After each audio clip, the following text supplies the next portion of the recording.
Selamat malam Bapak Ibu dan saudara-saudari sedama, Sukihoto, Namo Buddhaya.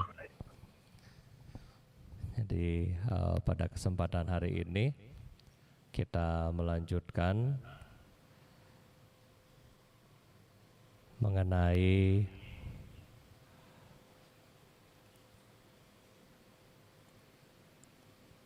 riwayat daripada kehidupan Sang Buddha,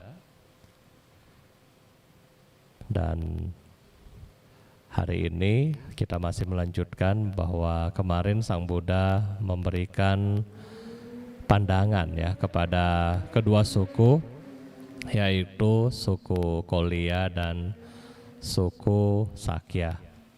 Dan pada kesempatan kemarin Bante sudah menceritakan satu jataka ya, di mana dewa pohon dan beruang. Nah, hari ini jataka berikutnya adalah kisah antara gajah dan merpati ya. Kalau misalnya Bapak Ibu kita bilang gajah atau merpati, kira-kira kalau berantem siapa yang menang? Ya, kalau menurut Bapak Ibu kira-kira kalau gajah sama merpati ya, burung merpati, kira-kira kalau berantem ini siapa yang bisa menang?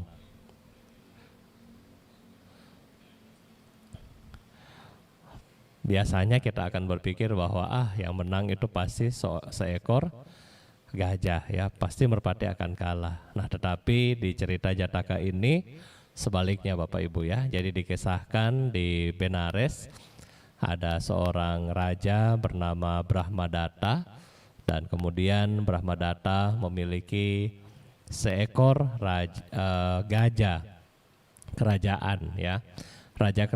Gajah kerajaan ini juga memiliki ribuan ya, puluhan ribu gajah yang tinggal di hutan.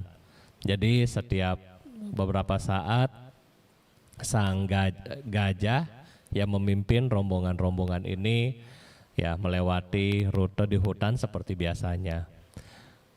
Nah, kemudian Bapak Ibu, di hutan ini ternyata ada seekor merpati ya, seekor merpati yang baru saja menetaskan telurnya ya. Jadi masih dengan anak-anak yang masih kecil.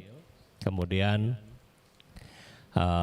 melihat dari jauh bahwa kawanan gajah sudah datang ya, tentunya sang ibu sangat takut ya, sangat takut. Takut apa? Begitu banyak gajah yang lewat, nanti akan menginjak ya anaknya, dan nanti anaknya akan meninggal. Nah, sehingga si merpati ini begitu melihat gajah, kawanan gajah dari jauh, dia sudah berpikir bahwa aduh, saya punya anak berada di dalam masalah ya. Seperti ibu-ibu biasanya ya, yang sangat melindungi anaknya. Sama dengan merpati ini, merpati juga sangat melindungi anaknya ya. Dan setelah dia tahu kawanan gajah mulai mendekat, maka seorang ibu memberanikan diri ya. Dia pergi menjumpai raja gajah ini, kemudian memohon bahwa raja gajah ini dalam perjalanan kamu nanti akan lewat sarang saya, dan ketika kalian dengan jumlah begitu banyak lewat, maka sarang saya ini bukan tidak mungkin akan jatuh di tanah, dan bukan tidak mungkin maka anak-anak saya yang belum bisa terbang, mereka akan terinjak oleh kawanan Anda yang begitu banyak. Mohon putar rute ya. Tetapi Raja Gajah bilang, maaf, karena jalan yang harus kita lalui itu adalah jalan yang teraman, yang terbaik. Nah, oleh karena itulah sang raja berjanji bahwa iya, nanti saya akan berusaha untuk melindungi sarang sehingga tidak terinjak oleh kawanan gajah saya. Akhirnya mereka setuju Dan setelah itu Bapak Ibu mendekati sarang daripada burung merpati, maka Raja Gajah kayak melindungi sarang ini, dan kemudian gajah-gajah yang lain melewatinya semua, sehingga anak-anak dan ibu dari merpati ini mereka hidup kembali, ya, mereka tetap hidup. Tetapi sang Raja Gajah berpesan kepada ibu merpati bahwa hati-hati, nanti setelah rombongan ini lewat, beberapa saat adalah seekor gajah, yang gajah ini tidak bisa diatur. Gajah ini hanya mau seenaknya sendiri, dia tidak bisa diatur. Dan gajah ini adalah gajah yang jahat. Jadi setelah ini kamu harus hati-hati, dan semoga kamu dan anak-anak selamat. Ya, jadi demikian si ibu merpati bahagia. Rombongan gajah yang pertama sudah lewat. Nah, Bapak Ibu, beberapa saat kemudian datanglah gajah yang jahat. Ya, gajah yang jahat ini datang. Ketika gajah yang jahat ini datang, sama ibu merpati juga berusaha untuk datang kepada sang gajah tersebut, negosiasi bahwa mohon maaf di depan perjalanan Anda ada sarang, dan mohon untuk melihat, ya, sehingga anak-anak saya aman dan seterusnya. Tetapi sang gajah yang jahat ini, dia bilang kepada ibu merpati bahwa salah sendiri bikin sarang di situ. Dan yang kedua, kamu hewan kecil malah menghalangi jalan saya. Kalau saya lihat itu sarang, maka saya akan injak itu sarang dan menghancurkan semua anak-anak kamu. Nah, akhirnya gajah yang jahat ini melewati rute yang sama.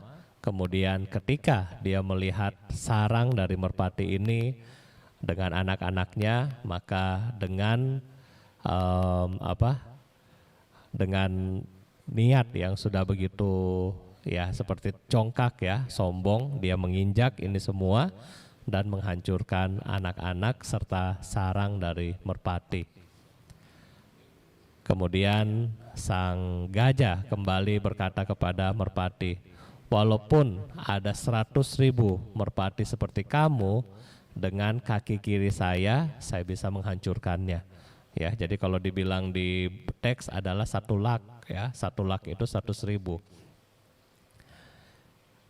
Nah, jadi sang merpati yang sudah kehilangan anak kemudian menjadi, kira-kira Bapak Ibu, kalau kita kehilangan orang yang kita sayangi dengan cara yang seperti itu, ya, Bante rasa kita semua pasti memiliki kebencian yang begitu mendidih, ya, begitu tinggi. Nah, sama dengan ibu merpati ini, dia kemudian menjadi sangat-sangat marah, menjadi tidak terkendali, dan kemudian dia bertekad, pokoknya kamu harus menerima akibatnya. Ya, jadi si merpati kemudian berpikir bagaimana caranya untuk menghancurkan si gajah jahat. Akhirnya dia bersekongkol, ya Bapak Ibu, merpati bersekongkol. Dia berteman dengan 3. Dia cari burung gagak, kemudian yang kedua dia mencari lalat, yang ketiga dia mencari kodok. Ya, jadi di dalam cerita merpati yang begitu marah, yang begitu dendam, kemudian mencari 3 teman baru.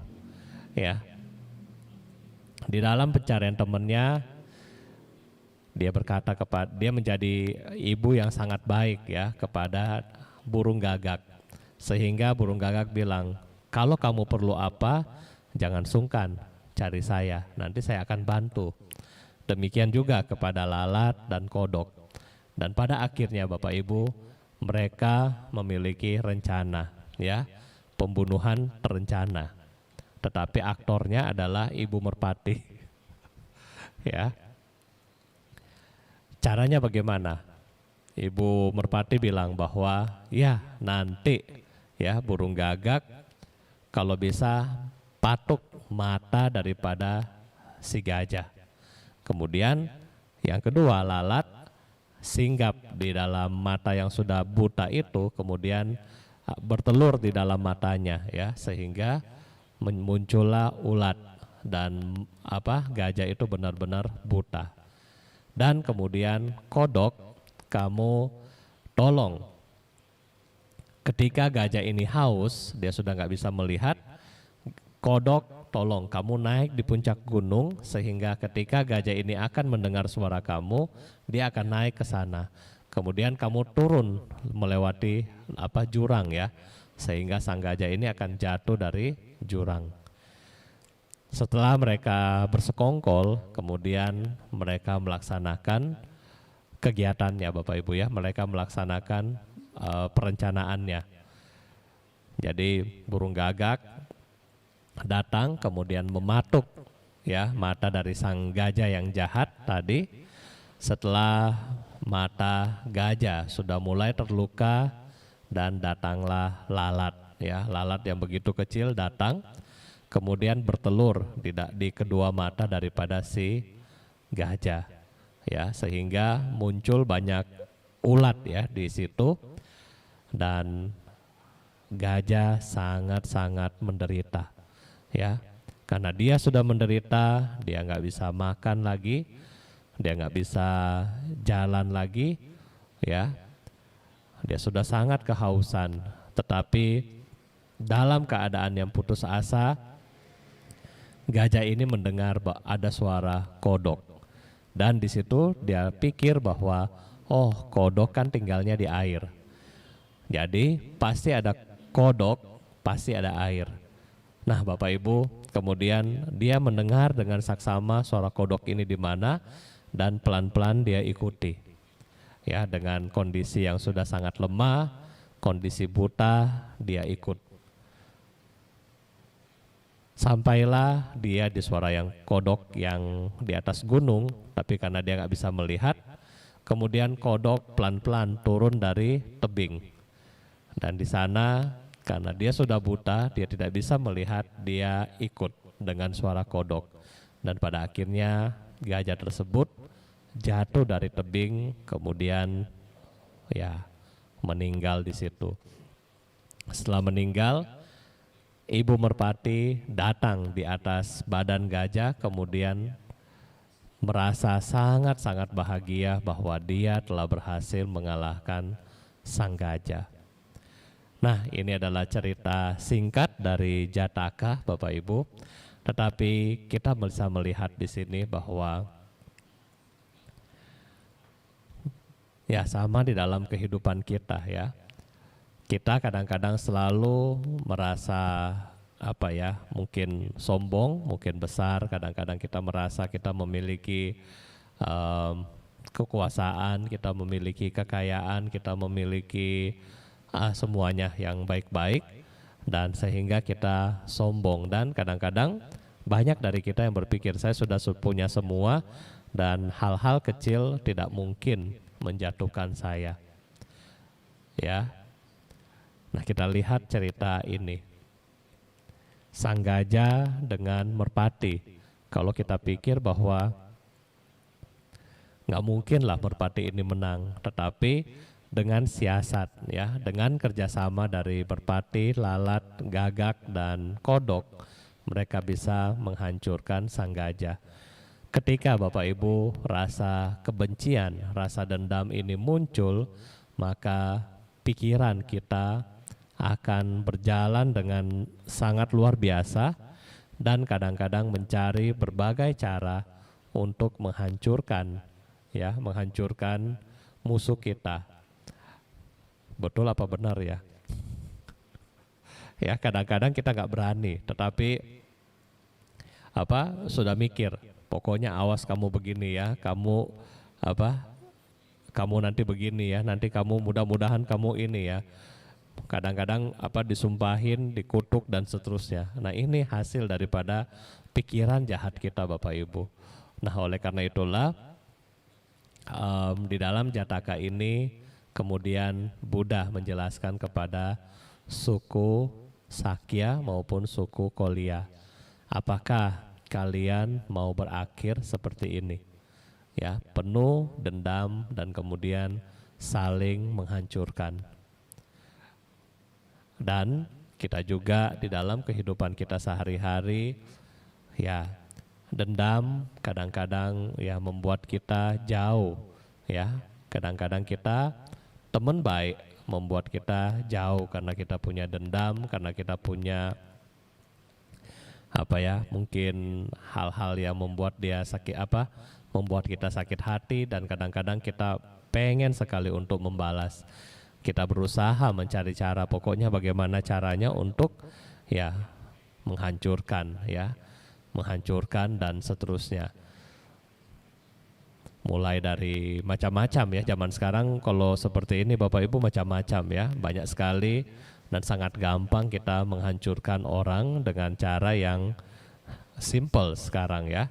Anda mungkin bisa buat macam-macam, dan ketika kita berhasil daripada itu, mungkin kita merasa menang, tetapi di lain pihak kita tidak tahu pihak yang kalah akan dendam kembali kepada kita atau bagaimana. Sehingga kalau pihak yang kalah akan dendam sama Anda, dan dia akan kembali menjadi ikatan karma, dan Anda akan ketemu kembali di masa mendatang. Nah, oleh karena itulah hindari ya seperti ini sebaik-baiknya, hindari ya. Mungkin ini yang bisa Bante sampaikan buat malam hari ini.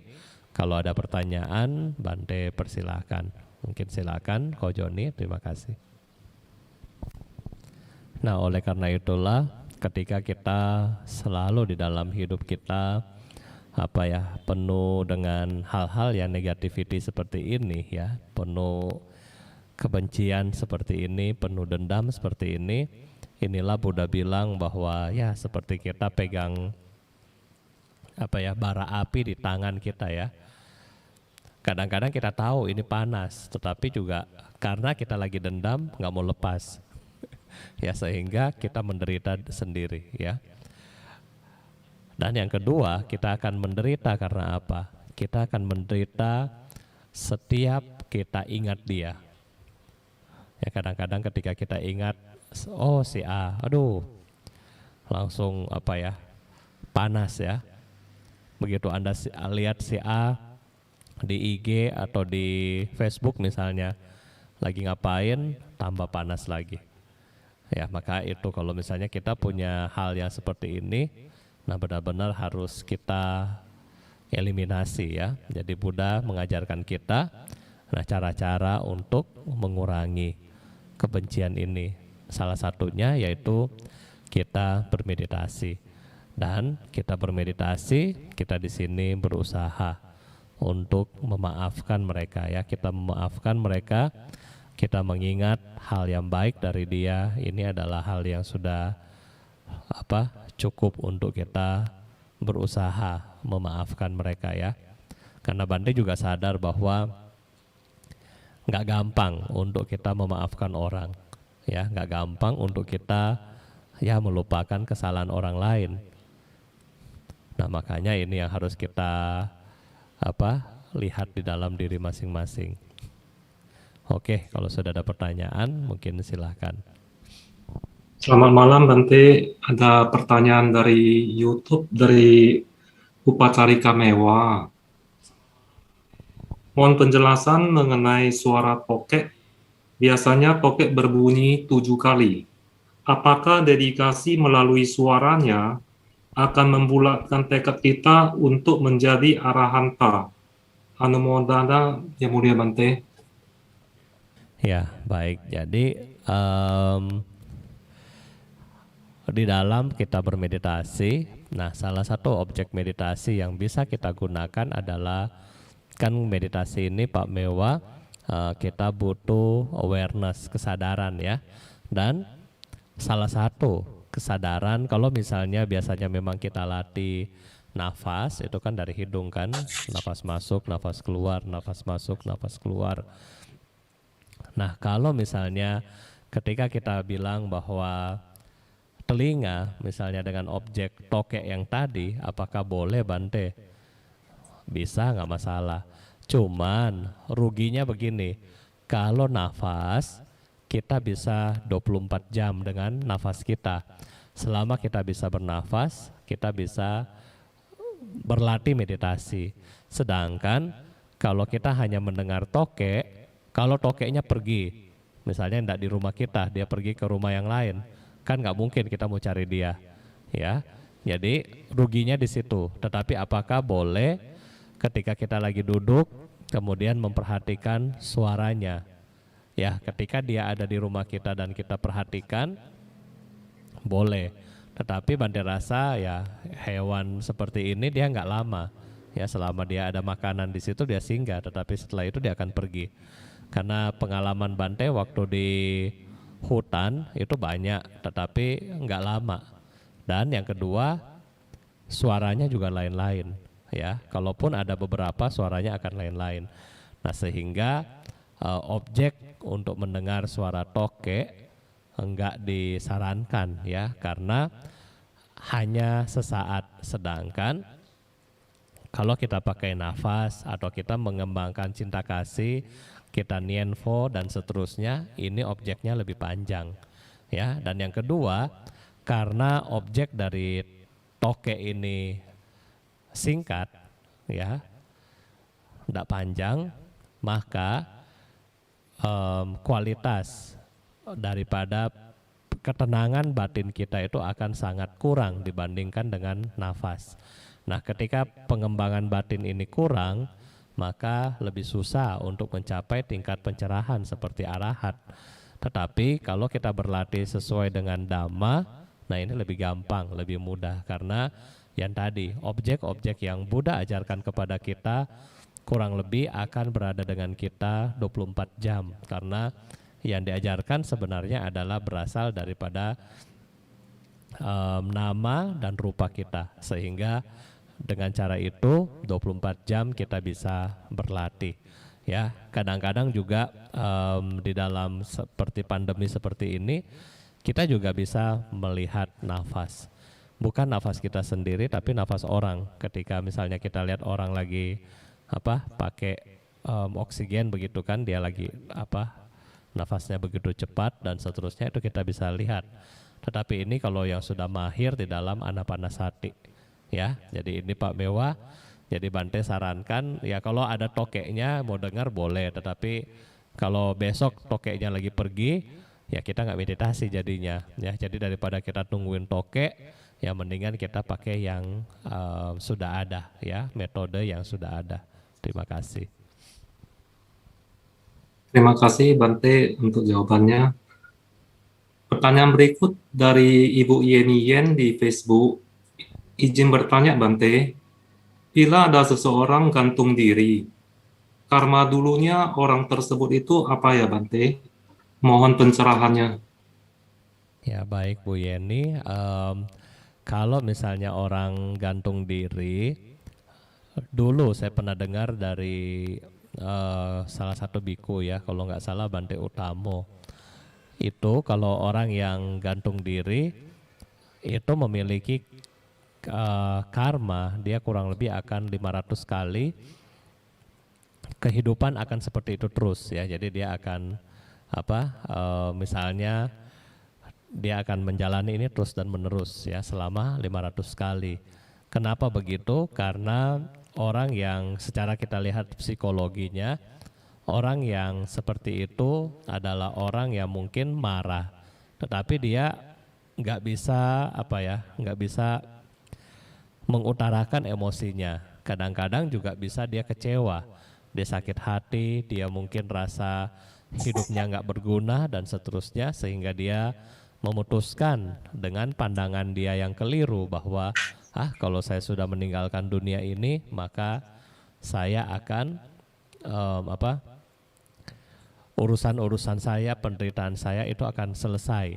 Nah, maka pandangan keliru ini adalah sangat fatal. Karena kenapa? Dengan seseorang membunuh diri, maka dia menghancurkan benih kebudayaan yang ada di dalam diri dia sendiri. Setiap dari kita memiliki benih kebudayaan. Dan orang yang menghancurkan benih kebudayaannya sendiri, nah ini memiliki karma yang berat. Ya, yang kedua, ketika dia melakukan bunuh diri, otomatis dia juga akan memiliki kebencian yang tadi Bante sudah cerita. Dan ketika melakukan bunuh diri juga, dia selain benih kebudayaannya istilahnya rusak, maka dia mengkondisikan, ya, karena pikiran pandangan salah ini, dia mengkondisikan dirinya sendiri menderita. Ya, jadi ini kalau misalnya mengenai bunuh diri, jadi sangat-sangat disayangkan orang-orang seperti ini melakukan hal yang sepintas ini, ya. Terima kasih. Terima kasih Bante. Pertanyaan berikut dari Pak Limri. Bante, dari buku Parita Suci halaman 128 di Kanda Parita, kalimat terakhir ada tertera terpujilah 7 sama Sambuddha. Apa maksud kalimat yang ini, Bante? Terima kasih, Bante. Ya, baik. Jadi 7 sama Sambuddha itu adalah karena Kanda Parita ini menceritakan mengenai kualitas-kualitas kebijaksanaan dari Sama Sambuddha, ya. Sama Sambuddha yang ada di alam kita di sini, maksudnya di dunia kita. Jadi di situ karena menjelaskan kualitas-kualitas dari Sama Sambuddha sehingga menyebabkan kualitas dari para Buddha adalah salah satunya cinta kasih. Nah, sehingga di situ kenapa di awal-awal disebutkan cinta kasih kepada suku ular, cinta kasih kepada ketongging, kecoa dan tikus seterusnya, ya.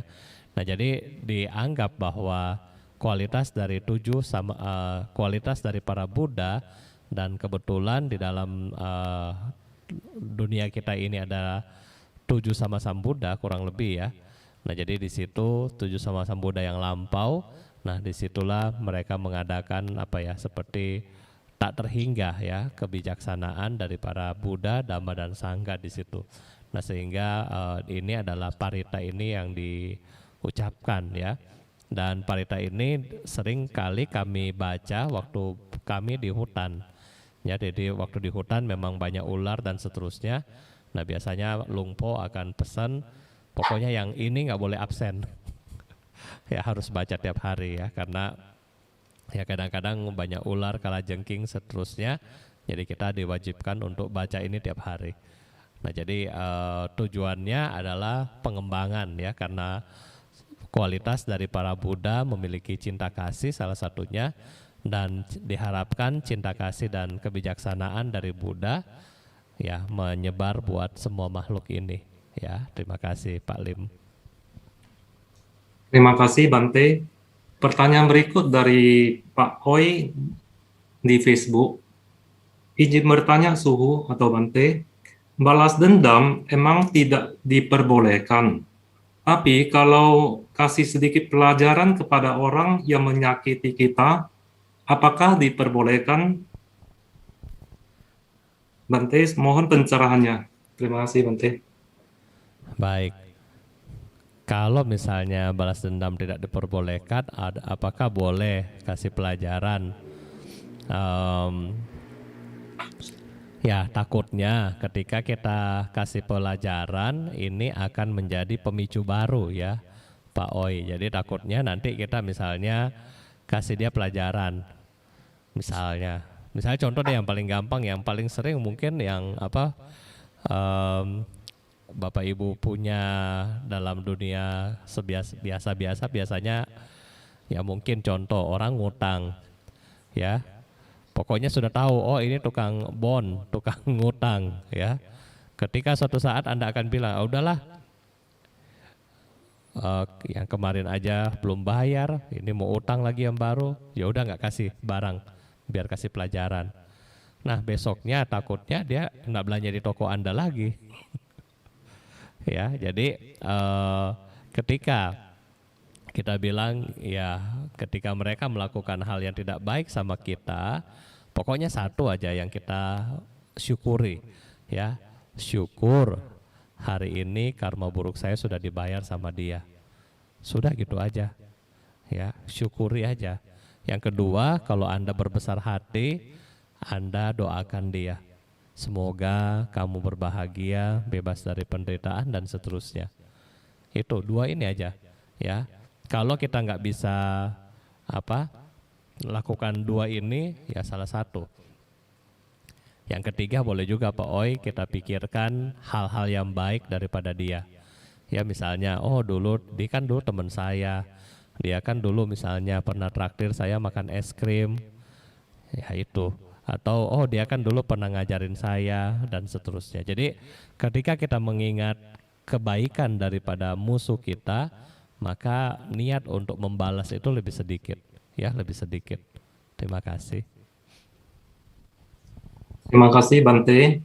Pertanyaan berikut dari Ibu Fungli di Facebook. Selamat malam Bante, izin bertanya, bagaimana seorang umat bisa menjadi pelita hati dalam mengikis setiap kegelapan batin? Anumodana Bante.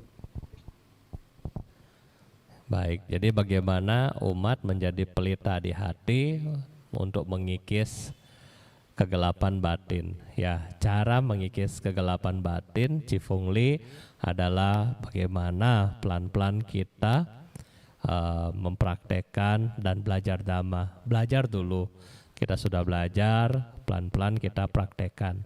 Ya, misalnya hari ini kita belajarnya apa, dan coba habis ini kita praktekkan di rumah. Ya, jadi jangan sampai belajarnya banyak, prakteknya nggak bisa, itu juga salah. Nah, jadi semakin banyak kita praktek, semakin kita akan lebih siap, ya, kita akan lebih siap. Dan siap untuk apa? Siap melewati penderitaan kita. Tanpa praktek Dhamma, kita nggak bisa melewati penderitaan kita. Satu cerita, waktu almarhum Kohandani Wijaya yang ADS Anggrek Dhamma Sarania di Jakarta. Nah itu kan dekat dengan para biku kan, waktu dengan Bante Kamsai dengan saya, nah itu dekat sekali. Para biku lah semua dia dekat karena orangnya non sektarian dan sangat belajar Dhamma. Beliau juga penceramah dan beliau juga praktisi, ya suka meditasi. Nah waktu ketika sakit dan beliau waktu sakit itu beliau tanya sages ke Bante Kamsai, saya harus bagaimana? Kemudian Bante Kamsai bilang, kamu lakukan sanghadana, tetapi yang di sanghadana itu bukan jubah, bukan segala macam, ya. Jadi Bapak Ibu ketika Anda mendengar sanghadana, kalau kali ini sanghadananya bukan jubah, ya bukan jubah, bukan sabun, bukan obat-obatan, bukan makanan, bukan. Terus apa yang disanghadanakan adalah foto. Jadi melakukan sanghadana, tetapi yang disanghadana adalah dirinya sendiri. Dan simbolisnya adalah apa? Foto ini ya, foto kayak yang biasa dipasang di itu, kayak pas foto begitu ya, yang itu yang diserahkan. Nah, ketika menyerahkan ini, kemudian Bante Kamsai waktu itu cuma bilang begini, kamu kan sudah banyak belajar, kamu sudah banyak bicara, maksudnya sudah banyak ceramah. Dan kamu juga sudah banyak latihan meditasi. Nah sekarang ujian. Ini adalah ujian kamu. Kalau kamu bisa lewati itu, maka yang kemarin-kemarin kamu sudah belajar, kamu sudah ceramah, kamu sudah meditasi itu pasti lewat. Jadi ini adalah ujian. Nah jadi sama Cifungli, ketika di dalam hidup kita, bagaimana kita melewati penderitaan ini, yaitu dengan kita mulai belajar Dhamma. Ketika kita belajar, kita akan, oh ini kemarin misalnya Bante bilang, oh ini yang ada di Sutta nih, misalnya, oh ini ada di Dhammapada nih, pikiran adalah pelopor. Oh berarti saya mesti jaga pikiran saya dengan jelek. Tetapi dalam prakteknya, ketika kita ketemu dengan orang yang sirik sama kita, apa? Panas juga ya, kepancing juga. Terus apa yang dilakukan? Ingat, oh nggak boleh, mesti meditasi. Caranya bagaimana? Oh kayak begini. Dan Anda lakukan itu. Jadi kemarahan kita, kebencian kita turun. Sehingga kesatuan kita menjalankan Dhamma itu ya jadi stabil lagi. Nah jadi cara inilah untuk kita menerangkan batin kita sendiri. Ya oleh karena itulah praktek Dhamma, dan Bante sangat appreciate bahwa selama hampir setahun lebih ini Anda semua sudah lebih rajin ya. Meditasi Bante lihat sudah lebih banyak, kemudian yang atas sila juga sudah lebih banyak. Ya diharapkan sudah lebih bagus untuk di rumah kita masing-masing. Ya terima kasih. Terima kasih Bante. Pertanyaan berikut dari YouTube dari saudara atau saudari Wiyanti Jaya. Malam Bante, gimana mengatasi orang yang sombong? Dengan cara apa supaya kekesalan kita bisa lenyap atau kita bisa lupakan? Apakah meditasi bisa melupakan Bante? Terima kasih Bante. Bagaimana cara kita menanggapi orang yang sombong? Caranya adalah awareness, kesadaran. Kenapa mesti kesadaran Bante? Berarti meditasi lagi dong, bukan masalah meditasi. Tetapi bagaimana kita fokus sama yang lain. Contoh, ketika kita meditasi, Bapak Ibu selalu bilang ke Bante bahwa susah, pikiran kemana-mana kan? Betul nggak? Coba lagi latihan nafas, Buddho, Buddho. Lagi awal-awal benar, Buddho, Buddho. Ya, habis itu sudah mikir, aduh lama banget nih Bante Dhamma Wudho nih, sudah berapa menit ya? Buka mata lihat, Buddho, Buddho. Aduh lama banget lagi. Kenapa ya salah hari kayaknya ikut kebaktian hari ini. Dan seterusnya. Kita selalu salah fokus. Dan kenapa anehnya ketika orang marah sama kita, ketika orang benci sama kita, ketika orang ngomelin kita, kita fokusnya ke situ dan kita nggak bisa lepasin itu. Itu Bante bingung. Betul nggak? Terkadang ketika kita bilang, ayo fokusnya Amitofo misalnya, Nienfo, ya kan? Kadang-kadang bagus cuma 5 menit, habis itu hilang. Fokusnya berubah. Ya, Anda juga mungkin lagi kebaktian kadang-kadang benar. Tetapi kadang-kadang aduh lama, sudahlah lagi baca bahasa Indonesia yang baca artinya lagi tidak enak, udah buka yang lain dulu. Nanti kalau sudah kira-kira ada mau habis jam, pindah lagi channelnya. Gampang sekali kita merubah fokus yang positif, tetapi kenapa kita susah sekali untuk merubah fokus yang negatif? Ya terutama yang seperti itu ya, orang yang sombong, orang yang sirik sama kita, orang yang pernah melukai kita, itu kita fokus sama dia terus.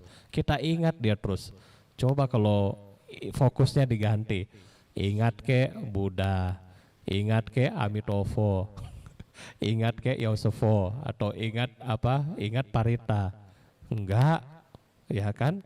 Yang negatif diingat kuat, yang positif dicuekin.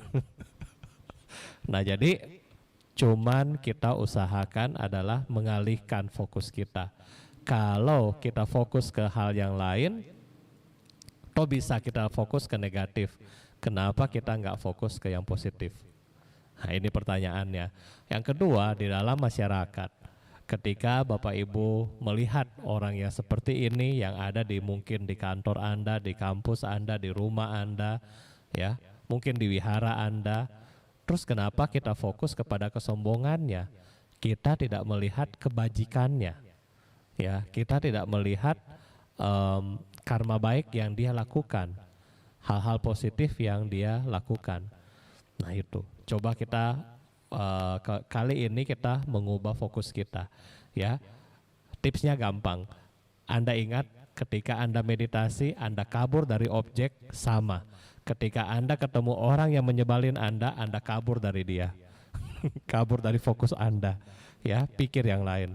Selesai itu. Ya, terima kasih. Terima kasih Bante. Pertanyaan berikut dari Ibu Tri Sarima di Facebook. Namo Buddhaya Bante. Saya mau tanya, apakah ada hubungannya dengan karma lampau kalau kita belum kenal seseorang, tetapi kita sudah tidak nyaman hanya melihat atau mendengar namanya? Apakah dahulunya bermusuhan? Terima kasih Bante.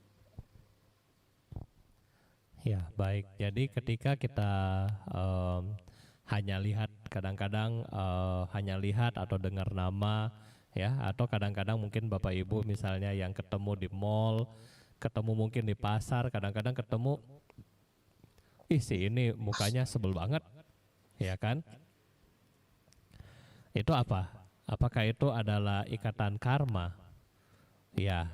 Apakah itu mantan, ya? Mantan itu ada dua, mantan pacar sama mantan musuh. Apakah itu mantan? Iya mungkin itu mantan, ya. Seperti kemarin Bante cerita mengenai si Gunasena, ya, si Gunasena, bahwa dia di kehidupan lampaunya memang istrinya si artis, ya, si akrobatik itu. Jadi ketika di kehidupan ini dia menjadi anak orang kaya dan dia kebetulan pergi nonton itu sirkus, ketika tatapan pertama dia langsung suka dan jatuh cinta. Nah sama dengan kebencian, ketika kita memiliki musuh di kehidupan yang lampau, kadang-kadang kita ketemu walaupun nggak kenal bagaimana, Anda sudah akan punya rasa jengkel di situ, Anda sudah punya rasa nggak nyaman di situ. Ya jadi ini bisa ada kaitan dengan kehidupan lampau kita, ya. Terima kasih, Ci. Terima kasih Bante. Pertanyaan berikut dari Ibu Lenia Nia.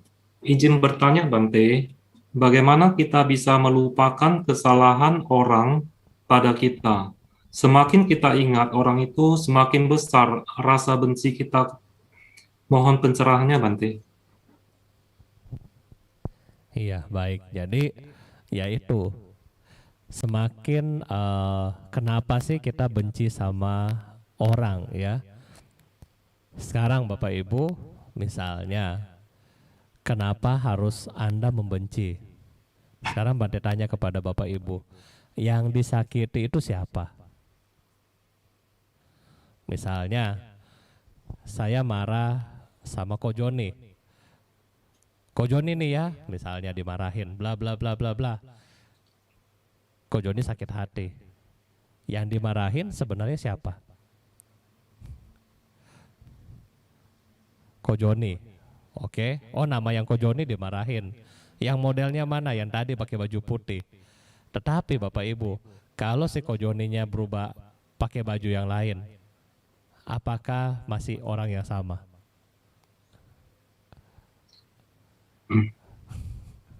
Ya, Ko Joni yang saya marahin waktu dia melakukan kesalahan saat itu.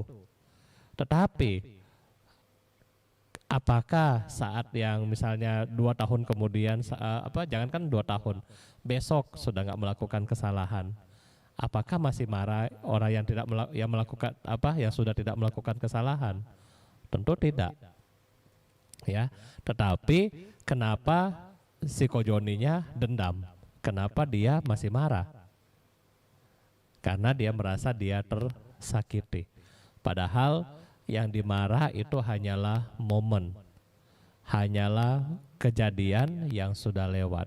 Tetapi karena kita yang merasa tidak terima, kita merasa kita punya ego, kita merasa kita punya keakuan, kita merasa kita yang tidak seharusnya diperlakukan seperti itu.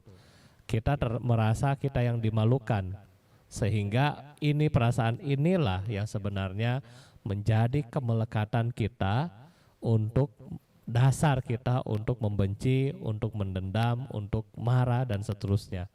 Padahal kalau bilang kejadian sudah lewat. Ya, jadi caranya bagaimana? Lihat kembali. Kenapa saya marah dia? Sebelum Anda marah, sebelum Anda dendam orang, Anda coba ingat-ingat. Kenapa saya mesti marah sama dia? Malam ini kita semua punya musuh. Ya, kita semua pernah benci orang. Malam ini coba kita sama-sama koreksi. Kenapa sih gue benci sama dia? Ingat dulu musuhnya siapa. Misalnya kayak tadi contoh ya. Ingat dulu musuhnya siapa. Oh, kok Joni misalnya. Tanya di dalam hati kita malam ini. Kenapa sih gue benci sama dia? Coba tanya. Baru yang kedua, coba tanya. Apa jasa ya, apa kebaikan Ko Joni untuk diri kita. Nah ini, dua ini kita mesti coba renungkan ya. Nah dari situ Bante yakin rasa-rasa dendam ini akan mulai sedikit turun ya, tensinya lebih turun ya, tensinya lebih turun. Dan yang ketiga, kenapa kita marah, kenapa kita benci? Karena satu, orang lain tidak sesuai dengan standarnya kita. Orang lain tidak sesuai dengan maunya saya. Orang lain harus sesuai dengan keinginan dan sesuai dengan standar dari saya. Itu yang menyebabkan kita selalu menjadi mulai pemicu untuk marah dan membenci di situ. Ya, terima kasih, Ci.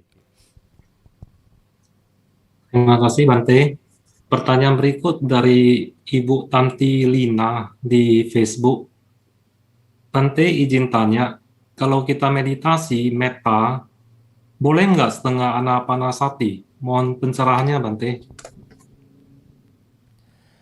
Ya, jadi di dalam objek meditasi metta, apakah boleh kita menggunakan anapanasati? Kalau sering kita latih anapanasati, boleh, nggak masalah.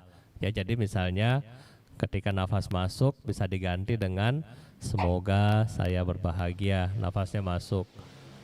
Keluar nafas bebas dari penderitaan, masuk lagi bebas dari kebencian, masuk lagi itu boleh. Ya, dan lama-kelamaan tujuan akhir daripada meditasi itu akan diarahkan memang pada anapanasati. Ya, cuman karena kita belum intens latihan, kita masih online, kalau langsung ke anapanasati full, Bapak Ibu akan rasa boring, terutama Bapak Ibu yang baru mulai mau belajar Dhamma dan belajar meditasi. Nah, sehingga kenapa Bante ya yang paling gampang untuk dipakai ini adalah metta, karena metta Anda akan selalu ingat kan, jadi Anda nggak boring pikirannya. Nah, jadi fokus kita akan fokus ke orang-orang yang kita tahu dulu. Nah, tetapi kalau memang sudah sering pakai anapanasati, apakah boleh Bante? Boleh. Ya, memang ketika Anda sudah di sana itu boleh lanjutkan. Ya, terima kasih. Terima kasih Bante. Pertanyaan berikut dari YouTube dari Pak Irsa Wijaya. Wandami Bante, saya ingin bertanya, ketika ada kontak dengan panca indera, muncul perasaan suka kita terdelusi atau tidak suka kita terdelusi. Dari hal tersebut, apakah yang berarti kita semestinya menanggapi dengan apa adanya dan sebagaimana adanya, yang ada dan muncul atau netral? Terima kasih Bante.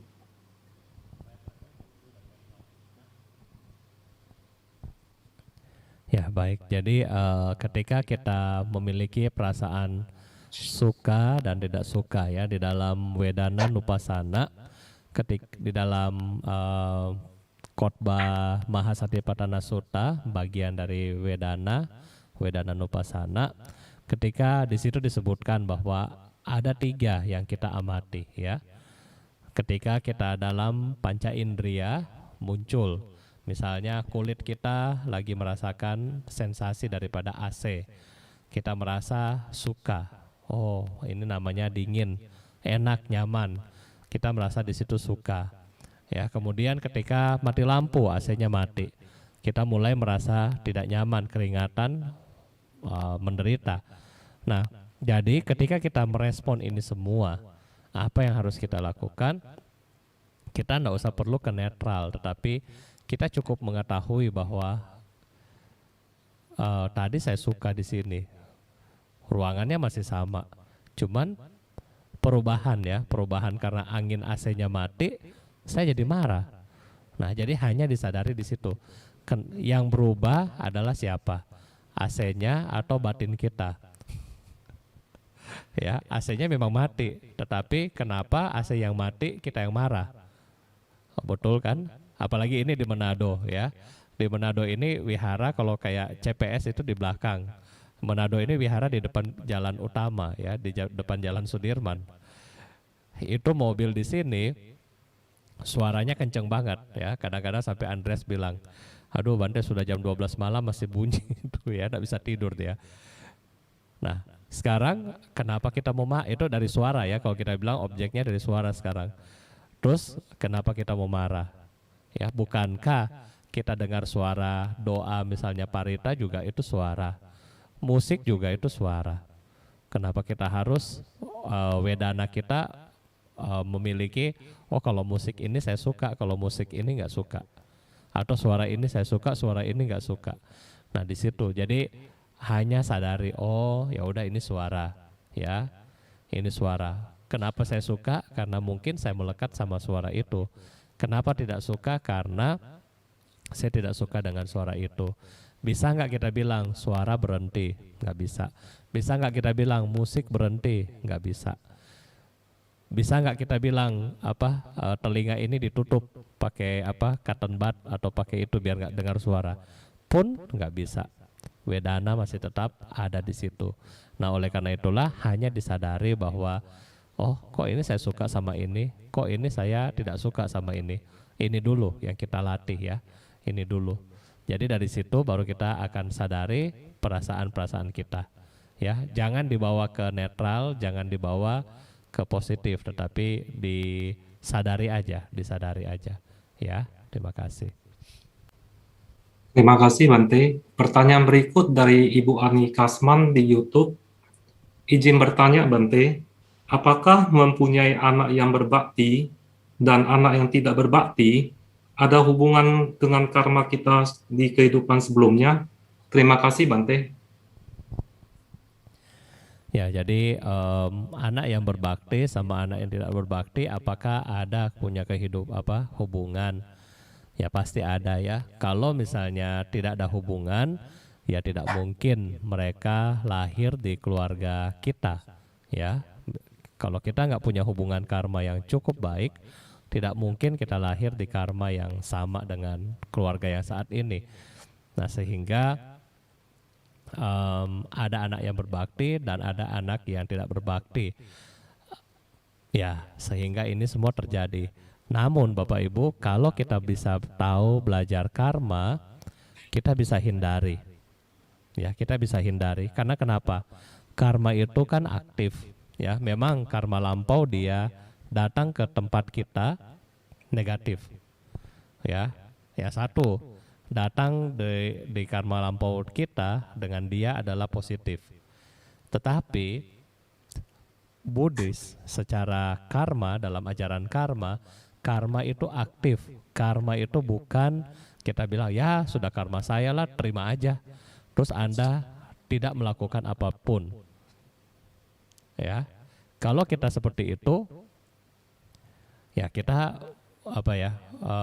bukan hal yang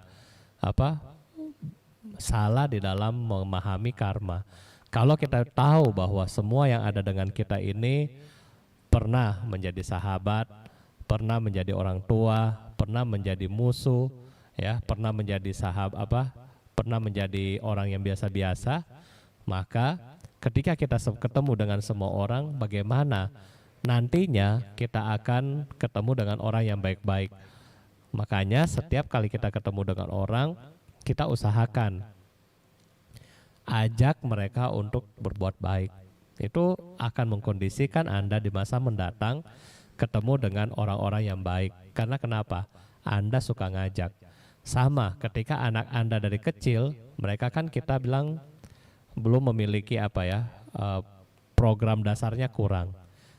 Ya, kita bisa program, rajin ke sekolah minggu, ajari mereka baca parita.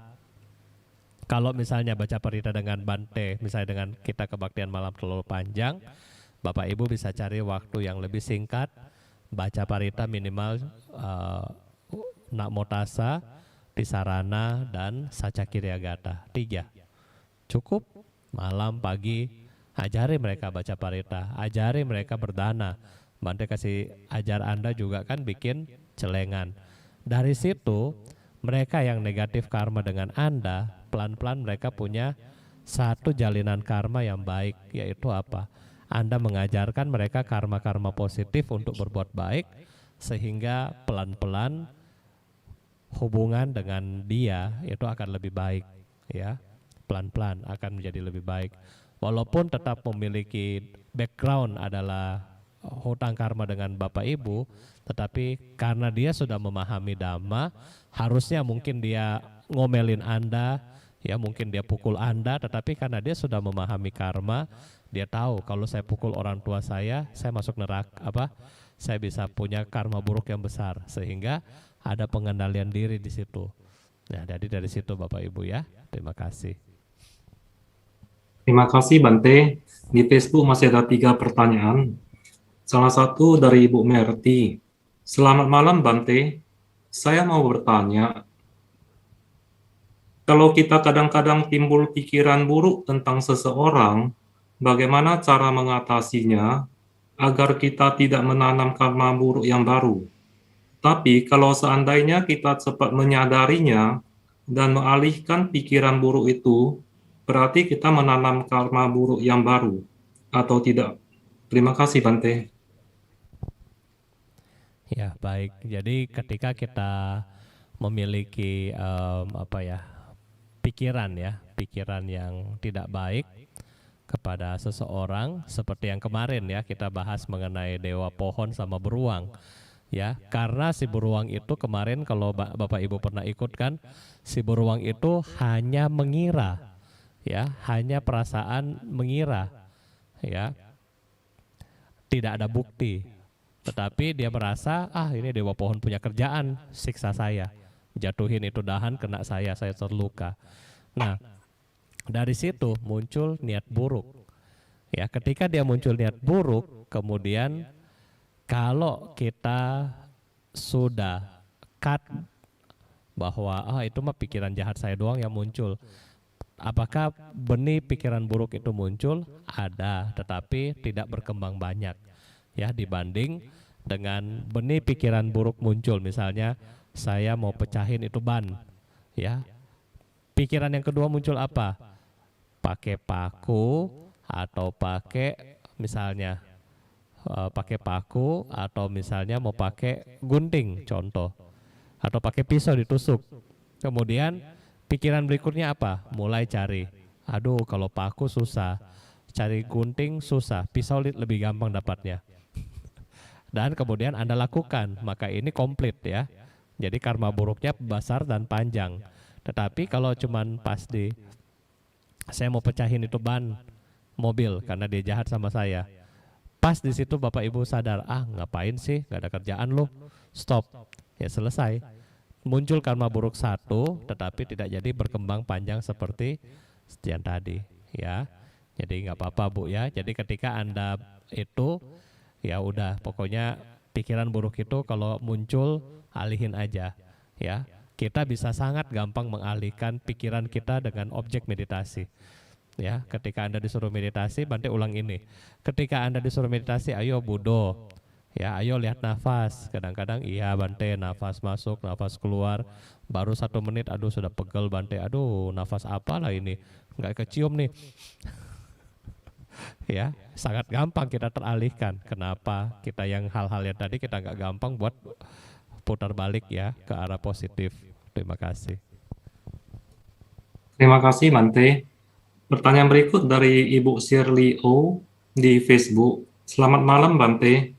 Saya ingin bertanya, pada saat kita selesai menutup kebaktian, Bante selalu berkata untuk kami berdoa dan bertekad.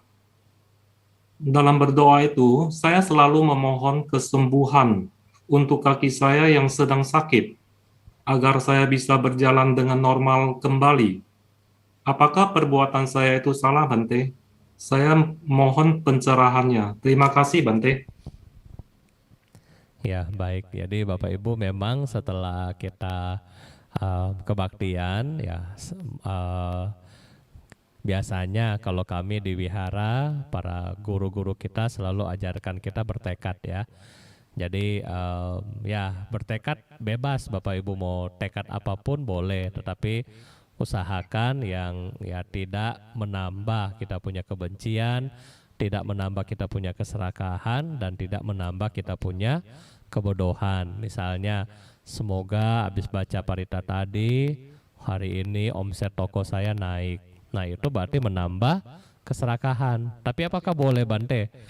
Ya bebas, itu doa-doa Anda, bebas ya, tetapi hindari.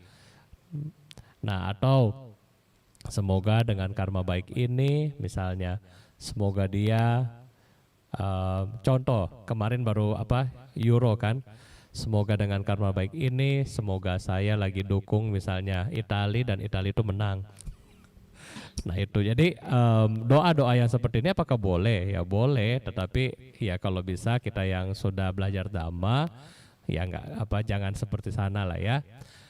Kalau misalnya meminta kesembuhan diri kita ya dari sakit itu boleh ya. Bertekad semoga dengan kebajikan ini ya misalnya saya jadi orang yang lebih baik, boleh. Semoga saya jadi orang yang lebih sabar, boleh. Jadi kalau misalnya lagi sakit, kemudian semoga dengan kebajikan ini saya bisa sembuh, keluarga saya harmonis dan seterusnya, itu boleh ya, gak apa-apa. Terima kasih. Terima kasih, Bante. Masih ada 2 pertanyaan di Facebook dan 1 pertanyaan di YouTube.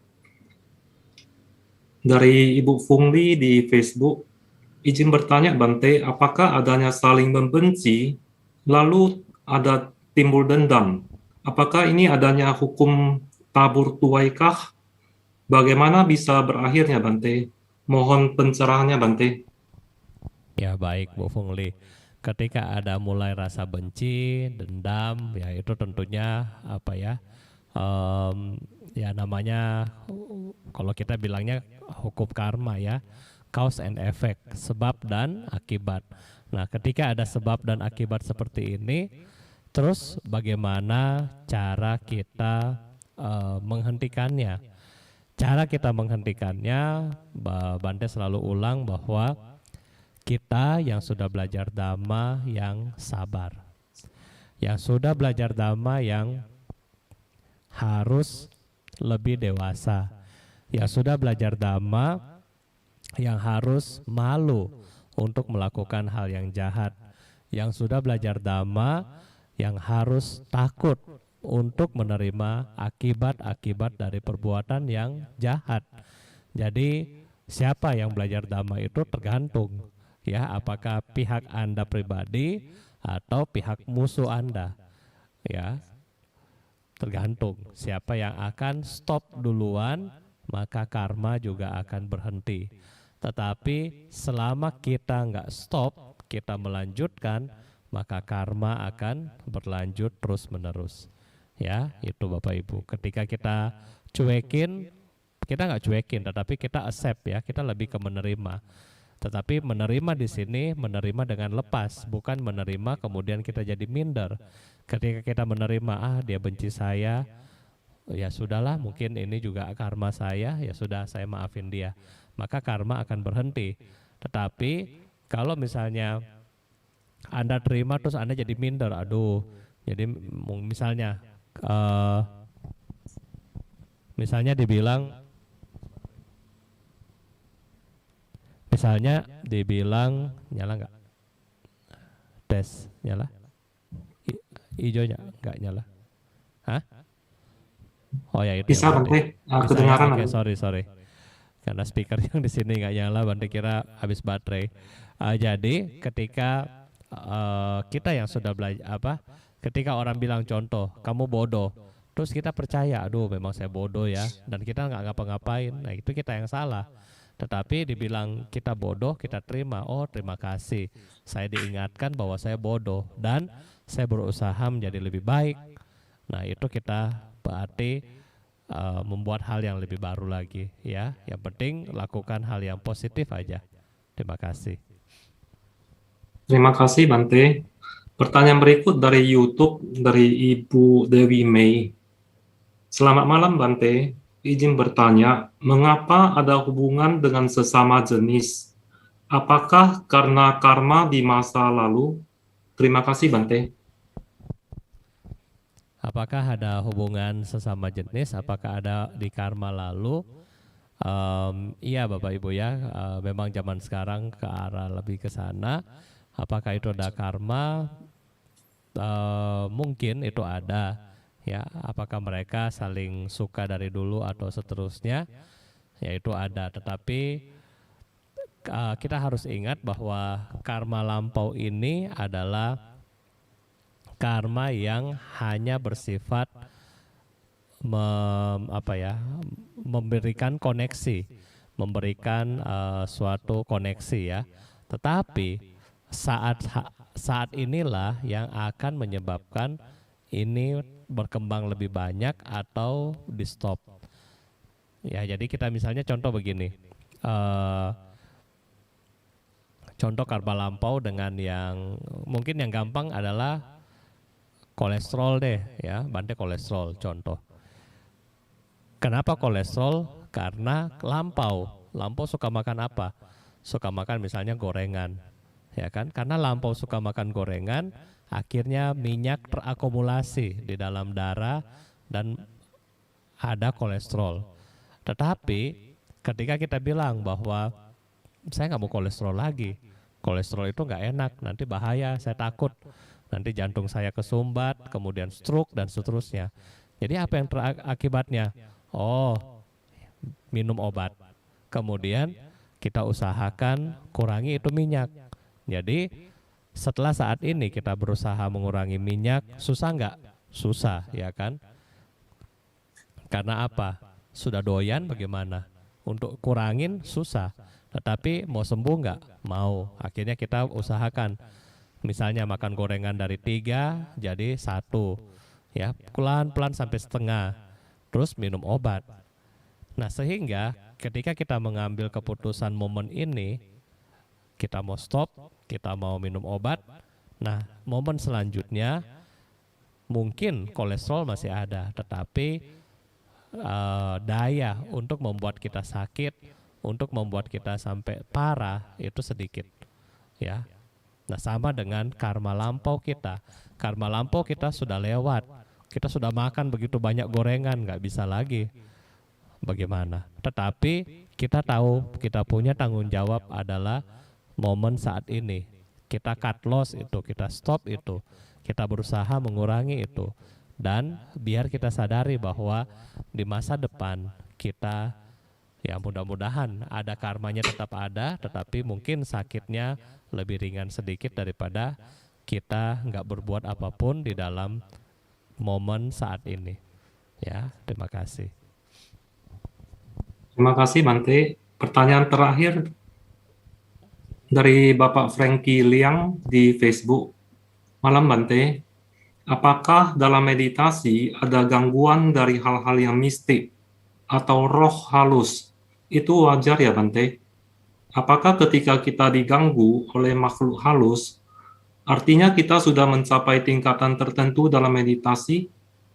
Makasih atas responnya, Bante.